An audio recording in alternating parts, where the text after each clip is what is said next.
Hello, this is Pastor Rick, and I want to welcome you to the Sunday Forum on this Sunday, November the 13th, where we're going to focus in on the pavilion out at the park. I'm really happy to have Pastor Will join me. Thanks for joining me on the Sunday Forum. Thanks for having me, Pastor Rick. You know, we're going to begin with your reactions to the pavilion, because now we know the timbers will be delivered the first week of December.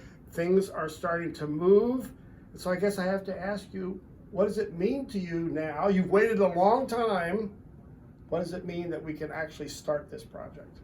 It's exciting, Rick, to say the least. You know, as you said, we've been waiting patiently and hope that it would come, and it's here. And so for us, what this really means for Emmanuel, for the mission development, is it's a sign of permanence in the community. Having the pavilion out there, having people drive by and see it, whether we're out there or not, as the people, it just shows that we're here to stay in the neighborhood.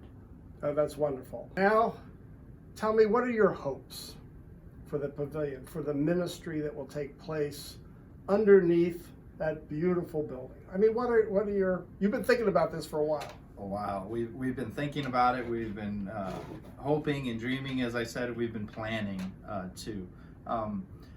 My hope is that this pavilion provides a center point for the whole neighborhood to gather together, whether that's during the weekend in worship, or during the week at maybe perhaps like a farmer's market that we might do, movie nights, summer camps, all kinds of activities like that. That it becomes a place where people can come to gather in the neighborhood, whether they're a part of Emmanuel or not, but they can see Jesus working through their lives, working through the people that are there, and see God's love shown tangibly, you know. And for what you've said, you're going to have some bells and whistles, like you could actually show a movie. Is that possible? Absolutely. Once the pavilion's in, we have a phase where we're going to put the electronics in, the lighting, the screens, and we'll be able to do all kinds of things like that.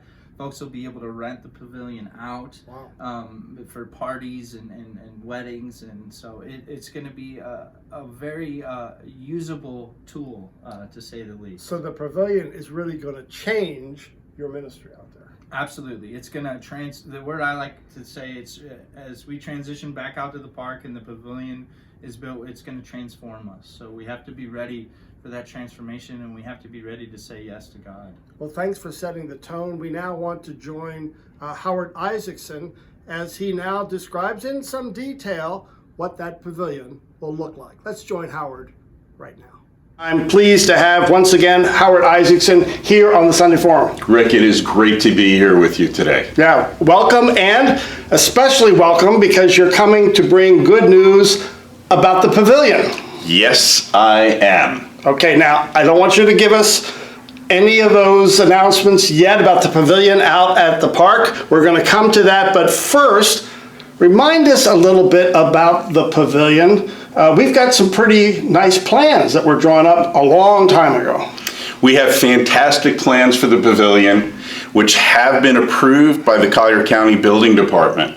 So we are now getting ready to actually build. The pavilion, the core of the structure is about 60 feet by 40 feet.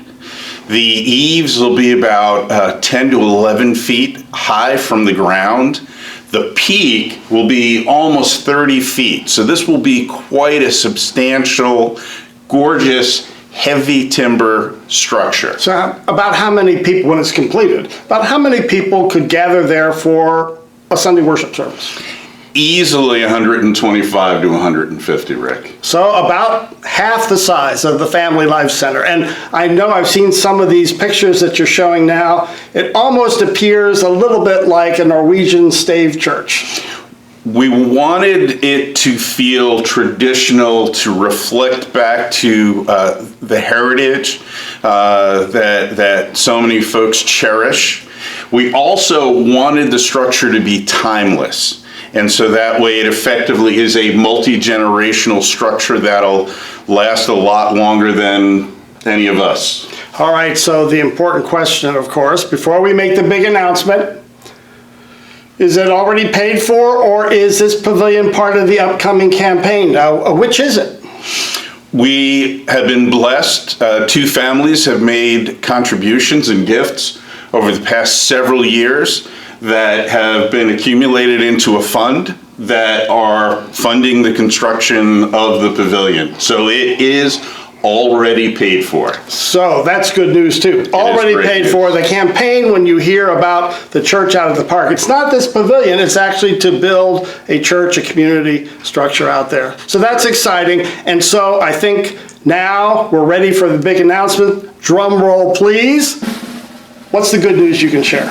So the good news is our partners who are actually making the structure out in Texas, a firm called Texas Timbers, have put on their schedule the actual fabrication of the timbers, and they have scheduled delivery and installation of the timber frame for the last week in November. Last week of November. I mean, does that mean, Howard, that we might be able to worship out in this finished pavilion at Christmas?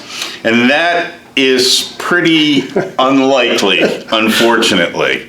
Now, though we've gotten the dates of, late November for the installation, I'm hopeful that that schedule holds. Following the actual putting up of the timbers, we'll have roofing work that'll need to be done, electrical work as well, lighting, fans, audio, and ultimately video with screens. So my hope, optimistically, is that by Christmas, we'll actually have at least the frame up and worship can be done in front of the frame. I'm excited. We've got some renderings with some lights, and it can be a really joyous, really festive, gorgeous event that kind of represents the emergence of the pavilion and its place within our community. So I was just thinking, so if we meet outside of the structure as is at Christmas, it'll really wonderfully reflect the Christmas message, right? Where Mary and Joseph pull into Bethlehem and there was still no room in the inn. So there won't be room in the inn, but we'll be able to see at least those structures going up. I want to invite, this is exciting news, Howard. We're just thrilled for the work that you put in to move this forward. To be able to see this at Christmas will be exciting, and we want to discuss this more in detail with you on the Sunday Forum at 10:15, right after the worship service. Everyone is invited to come and hear more about the plans and about the whole development of the park. So Howard, again, I want to thank you for joining us and bringing that good news about the pavilion. Finally, it's coming. It is on its way. Thank you. Thanks for joining us on the Sunday Forum. Bye-bye now.